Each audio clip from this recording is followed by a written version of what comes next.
Hanya ada satu nama yang tercantum dalam surat presiden, di mana Komjen Pol Listio Sigit Prabowo adalah satu-satunya yang diusulkan dicalonkan oleh Presiden Joko Widodo untuk menjabat sebagai Kapolri yang baru. Surat presiden sudah diterima oleh DPR dan pekan depan kita akan saksikan bersama nantinya bagaimana proses ini berlanjut. Mulai dari presentasi yang akan dilakukan oleh Komjen Pol Listio Sigit Prabowo dan juga nanti Komisi 3 DPR akan melakukan fit and proper test. Kita akan bahas mengenai harapan baru yang sudah diberikan oleh masyarakat terhadap Kapolri yang baru ini dan juga tugas-tugas besar, PR-PR besar yang menanti sosok Kapolri yang baru. Sudah hadir bersama saya di studio Bapak Benny Mamoto yang juga merupakan Ketua Pelaksana Harian Kompolnas. Selamat malam Pak Benny, gimana kabar? Baik, alhamdulillah. Dan juga di luar ini kita sudah terhubung dengan Profesor Hemawan Sulistyo selaku penasehat Kapolri dan juga Bapak Aziz Samsudin selaku Wakil Ketua DPR. Assalamualaikum warahmatullahi wabarakatuh. Selamat malam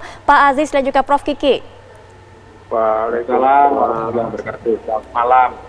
Baik. Selamat malam Pak Benny. Selamat malam. Baik. Sebelum kita berbicara mengenai harapan baru Pak Benny, artinya ini kan merupakan keinginan masyarakat. Bagaimana harapan masyarakat terhadap Kapolri yang baru memimpin pasukannya. Ini kita juga berbicara mengenai saat ini laporan-laporan yang datang dari masyarakat kepada Kompolnas seberapa banyak. Apakah tingkat kepercayaan masyarakat terhadap Polri ini memang betul-betul meningkat atau seperti apa Pak Benny?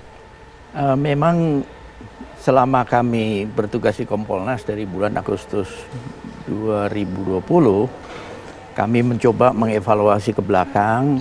Mayoritas laporan yang masuk ke Kompolnas, hampir 90% lah, itu menyangkut masalah reserse.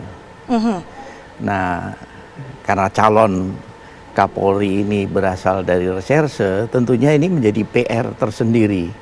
Bagaimana ke depan membenahi khususnya bidang reserse. Saya yakin dengan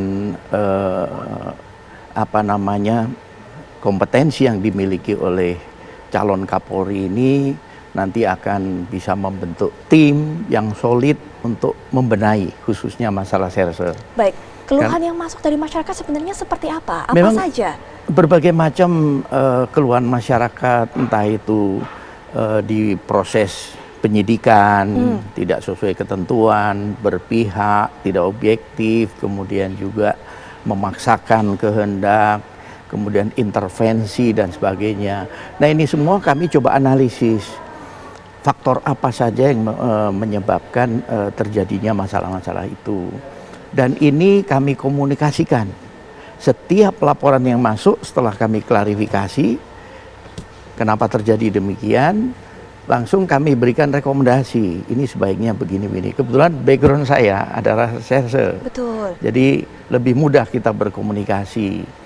Dan kemudian juga rata-rata pada tataran di Polda sekarang ini, Polres kan banyak yang junior kami, bahkan banyak yang dulu mahasiswa kami. Jadi lebih mudah kita ketika membahas satu masalah yang terjadi.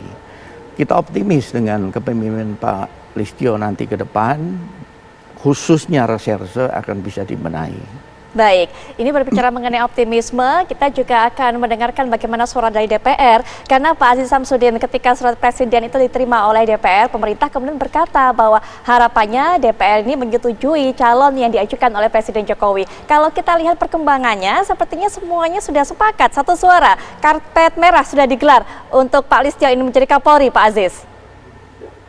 Ya, secara detailnya dan faktanya kan saya belum tahu karena belum memasuki proses yang ada di mekanisme tata tertib, yaitu di dalam rapat pimpinan, kemudian di Bamus, rapat konsultasi pengganti Bamus untuk diteruskan nanti kepada Komisi Teknis, dalam hal ini Komisi 3 DPR RI. Hasil daripada Komisi 3 dalam hal uji kelayakan dan kepatutan itu tentu dengan menampung semua aspirasi, kemudian masukan dari Kompolnas, dari Pak Benny, kemudian juga dalam hal yang lain, nanti akan dibawa ke dalam rapat pimpinan kembali untuk kemudian dibawa ke Bamus kembali dan dibawa ke dalam keputusan tingkat 2, yaitu di dalam rapat paripurna. Nah, mudah-mudahan apa yang diharapkan kita semua ini bisa menjadi harapan bagi institusi Polri secara khusus dan pada seluruh masyarakat akan mendapatkan impact positif dengan adanya pergantian pucuk pimpinan yang akan insya Allah akan dipegang oleh Pak Listio Sigit Prabowo nantinya. Baik, kalau tadi dari Kompolnas sudah mengatakan dari aduan yang masuk dari masyarakat ini masalah yang berkaitan dengan reserse ternyata menjadi salah satu PR besar yang harus diselesaikan oleh Kapolri yang baru. Mungkin Prof. Kiki sebagai guru besar dari Universitas Bhayangkara punya pandangan-pandangan lain. Tugas besar apa, PR besar apa yang harusnya menjadi prioritas dari Kapolri yang baru nantinya. Tapi mungkin jawabannya kita akan berikan Prof. Kiki setelah jeda. Kami akan rehat sejenak, kami segera kembali.